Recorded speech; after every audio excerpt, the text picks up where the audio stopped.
ఈరోజు దేవుని వాగ్దానంగా హగ్గయి గ్రంథము 2వ అధ్యాయము 9వ వచనాన్ని చూసుకుందాం. ఈ స్థలమందు నేను సమాధానమును అనుగ్రహించెదను. దేవునికి స్తోత్రం, మహిమ కలుగును గాక.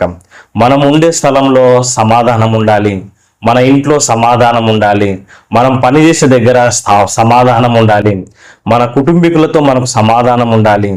జీవితంలో సమాధానం కలిగి మనం జీవించాలి. అది ఎంతో ఆశీర్వాదకరము. ఆ సమాధానము దేవుడే ఇవ్వగలడు. ఇజ్రాయేలు దేశంలో సమాధానం లేదు.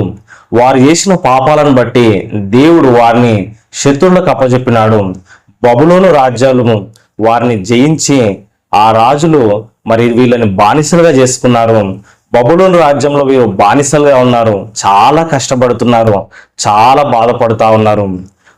పారసీక రాజైన కోరేష్ నాయకత్వంలో కోరేష్ రాజుగా ఉన్న సమయంలో దేవుడు వీరికి కృపను అనుగ్రహించినాడు.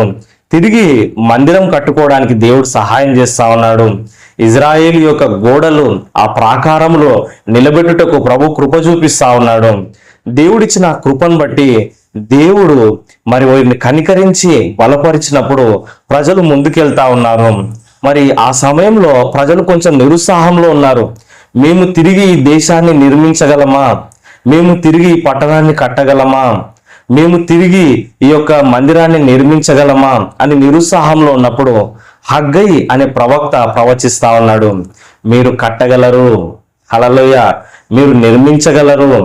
జెరుబ్బాబేలు నాయకుడా, అధిపతి, నీవు భయపడకు. యెహోషువ ప్రధాన యాజకుడా, నీవు కూడా అధైర్యపడకు.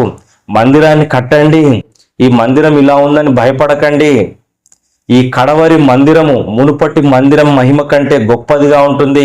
ఈ స్థలంలో నేను సమాధానం ఉంచుతాను అని దేవుడు వీరికి వాగ్దానం ఇస్తా ఉన్నాడు. దేవునికి స్తోత్రం, మహిమ కలుగును గాక.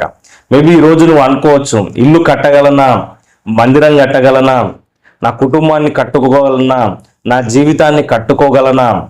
దేవుడు నీకు సహాయం చేస్తే నీవు కట్టుకోగలవు. ప్రభు నిన్ను నిలబెడితే నీవు నిలబడగలవు, జయించగలవు, ముందుకు సాగగలవు. హల్లెలూయా. నీకు ప్రభు తోడుగా ఉంటే జరగని కార్యాలు కూడా జరుగుతాయి. ఉన్నత స్థితిలో నువ్వు ఉంటావు. ప్రభు నీకు సహాయం చేస్తే నువ్వు ఎక్కడ పడిపోయినావో, ఎక్కడ కురింగిపోయినావో ఆ స్థలంలో నుంచే దేవుడు నిన్ను లేవనెత్తుతాడు. ఆ అనారోగ్యాన్ని దేవుడు స్వస్థపరుస్తాడు. నీ కుటుంబంలో సమాధానం ఇస్తాడు. నీ ఉద్యోగంలో సమాధానం దేవుడు అనుగ్రహించగలడు. ఆమేన్, హల్లెలూయా. చిన్న ప్రార్థన. పరిశుద్ధుడైన దేవా, ప్రేమగల తండ్రి, ఈ వాక్యాన్ని వింటున్న ప్రతి వ్యక్తిని దర్శించండి. శాంతి, సమాధానము, నెమ్మది వారికి అనుగ్రహించండి.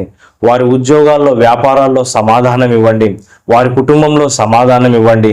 మంచి ఆరోగ్యము, ఐశ్వర్యము, బ్లెస్సింగ్స్ వారికి అనుగ్రహించి దీవించుమని మా ప్రభువును రక్షకుడైన యేసుక్రీస్తు నామములో ప్రార్థిస్తున్నాను తండ్రి. ఆమెన్. God bless you. నేను పాస్టర్ ఎలీషా అబ్రహాం. ఈ వీడియోని లైక్ చేయండి, షేర్ చేయండి, సబ్స్క్రైబ్ చేసుకోండి. ఒక చక్కటి కమెంట్ కూడా కింద పెట్టండి. మీ ప్రార్థన అవసరతలు కమెంట్ రూపంలో తెలియజేయండి. మీరు మాకు ఫోన్ చేసి కూడా మీ ప్రార్థన అవసరతలు తెలియజేయచ్చు. మా ఫోన్ నంబర్ 8818237777. ఈ నంబర్కి మీరు ఫోన్ చేయొచ్చు. దేవుడు మిమ్మల్ని ప్రేరేపించిన యెడల ఈ పరిచర్య కోసము మీరు సహాయాన్ని కూడా అందించవచ్చు. మీ కానుకలు ఫోన్పే, గూగుల్ పే ద్వారా ఈ నంబర్కి పంపించవచ్చు. మా నంబర్ 8818237777. దేవుడు మిమ్మల్ని దీవించును గాక.